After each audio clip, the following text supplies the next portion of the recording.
નમસ્તે મિત્રો, આજના વિડીયોની અંદર આપણે વિધવા સહાય પેન્શન યોજના વિશે વાત કરીશું। તેની અંદર ઘણા બધા સુધારા થયા છે।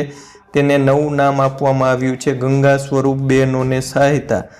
તો આ યોજના વિશે માહિતી મેળવીશું। જેમને લાભ મળે છે તેમના માટે પણ ઉપયોગી માહિતી છે। મિત્રો, આપણા ચેનલના વ્યુઅર કિરણભાઈ ધામેચાએ કોમેન્ટ કરી હતી, તમે સ્ક્રીન ઉપર જોઈ શકો છો। તેમની એવી માગણી હતી કે ગંગા સ્વરૂપ બહેનોને સહાયતા યોજના વિશે માહિતી આપો।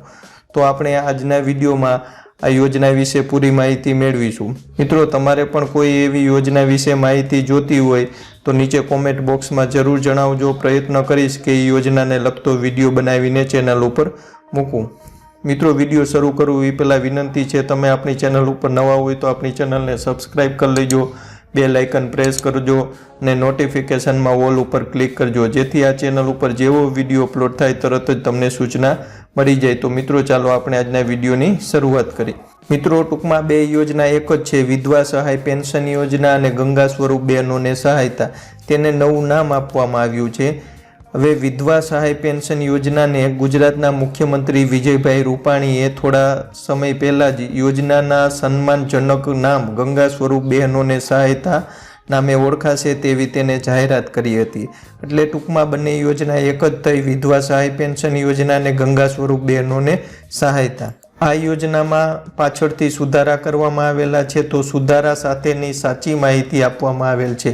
અને જે ગંગા સ્વરૂપ બહેનોને પેન્શન બંધ થયેલ છે તે પણ આ વિડીયો ખાસ જોવે, તેમના માટે પણ ઉપયોગી માહિતી છે। એટલે જે બહેનોને પેન્શન મળે છે તેના માટે, જે બહેનોને બંધ છે તેના માટે, ને જો કોઈ એવા ગંગા સ્વરૂપ બહેનો હોય જેને આ યોજના વિશે માહિતી ન હોય તો તેના માટે પણ ઉપયોગી માહિતી છે। ખાસ અંત સુધી જોજો, કેમ કે સુધારા વધારા સાથેની માહિતી છે અને સાચી માહિતી આપેલ છે। હવે આ યોજના હેઠળ ગંગા સ્વરૂપ બહેનોને માસિક 1250 રૂપિયાની સહાયતા કરવામાં આવે છે। એટલે આ યોજના હેઠળ મહિને 1250 રૂપિયાની સહાયતા કરવામાં આવે છે। હવે આપણે ખબર છે વિધવા સહાય પેન્શન યોજના કેને મળે કે જેમના પતિનું મૃત્યુ થયું હોય અને વિધવા હોય તેમને આ યોજના હેઠળ લાભ મળે છે। મિત્રો, આ યોજના હેઠળ પરિવારની વાર્ષિક આવક એટલે કે તેમની સાથે તેમના માતા પિતા સંતાન રહેતા હોય તો તેની પણ આવક ગણી લેવાની છે। એટલે ટોટલ આવક કુટુંબની અંદર જેટલા સભ્યો હોય કમાતા હોય તેની ટોટલ આવક 1,50,000થી ઓછી હોવી જોઈએ શહેરની અંદર, અને ગામડાની અંદર 1,20,000થી ઓછી હોવી જોઈએ, તો જ આ યોજના હેઠળ લાભ મળી શકે છે। પહેલાંનો નિયમ એવો હતો, બાળક 21 વર્ષનું થાય ત્યારે લાભ મળતો બંધ થઈ જતો હતો। ઘણા બધા બહેનોને પેન્શન મળતું બંધ થઈ ગયું છે, પરંતુ તે અરજી કરી ફરીથી આ લાભ મેળવી શકે છે। પરંતુ તેમની શરત એ છે કે બાળક 21 વર્ષનું થાય એટલે બાળકની આવક પરિવારમાં ગણી લેવાની રહેશે અને તેની સાથે આવક મર્યાદા નક્કી કરેલ છે, તેનાથી વધવી ન જોઈએ। એટલે મિત્રો, ખાસ આ ધ્યાન રાખજો, ઘણા બધા બહેનોને 1 એપ્રિલ 2019થી જેમનું બાળક 21 વર્ષનું થઈ ગયું હતું તેમને આ લાભ મળતો નથી, પરંતુ તે અરજી કરી શકશે અને લાભ મેળવી શકશે। પરંતુ શરત એ છે, એ બાળક કમાવા માંડ્યું છે તો તેની આવક પરિવારમાં ગણી લેવાની, ને જે આવકની મર્યાદા છે 1,50,000 શહેરની અંદર, 1,20,000 ગામડાની, તેના કરતાં ઓછી હશે તો તેમને લાભ મળી શકે છે। તે ફરીથી ફોર્મ ભરી અરજી કરી શકે છે। પરિવારની આવકનું પ્રમાણપત્ર દર 3 વર્ષે જુલાઈ મહિનામાં રજૂ કરવાનું રહેશે।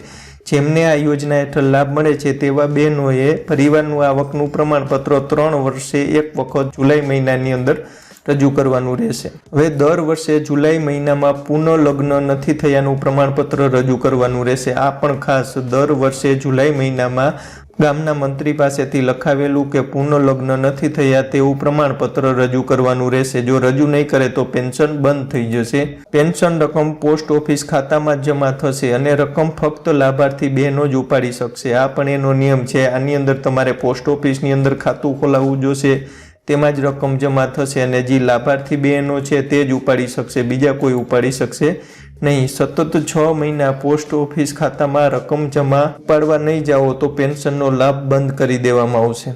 એટલે આ પણ એક ધ્યાનમાં રાખજો, જો 6 મહિના સુધી તમે આ પેન્શનની રકમ ઉપાડવા નહીં જાઓ તો પેન્શનનો જે લાભ મળે છે તે બંધ કરી દેવામાં આવે છે, એટલે 6 મહિના પહેલાં પેન્શન ઉપાડી લેવું જરૂરી છે. ગંગા સ્વરૂપ બહેનોનું જો અકસ્માતમાં મૃત્યુ થાય તો તેમના સંતાનને 1 લાખની સહાય આપવાની પણ જોગવાઈ છે. કોઈ પણ સંજોગોમાં અકસ્માતની અંદર મૃત્યુ થાય ગંગા સ્વરૂપ બહેનોનું તો તેમના સંતાનને 1 લાખની સહાય આપવાની પણ જોગવાઈ છે. અરજી ક્યાં કરશો? તો તમે અરજી તાલુકા મામલતદાર કચેરીએથી મળી જશે અને તે ફોર્મ ભરી નીચેના પુરાવા સાથે ત્યાં જ આપવાનું રહેશે.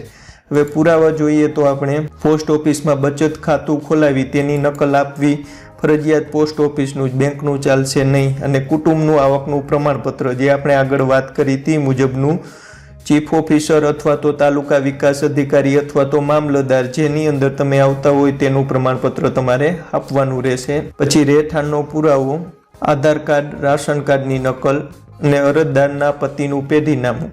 આટલા ડોક્યુમેન્ટ લઈ અરજી તમે મામલતદાર કચેરીએથી મળી જશે. ત્યાંથી ફોર્મ ભરી ત્યાં અરજી આપી દેશો તો તમને આ સહાય બીજા મહિનેથી મળવાની શરૂઆત થઈ જશે. મિત્રો, ખાસ એ સાચી જ માહિતી આપજો. જો આ યોજના હેઠળ તમે ખોટી માહિતી આપી પેન્શનનો લાભ ઉઠાવશો, જેટલી રકમ તમે લાભ સ્વરૂપે મેળવી છે તે તમામ રકમ તમારે પાછી જમા કરાવવી પડશે અને તમારા વિરુદ્ધ કાયદેસરની કોર્ટ કાર્યવાહી પણ થઈ શકશે.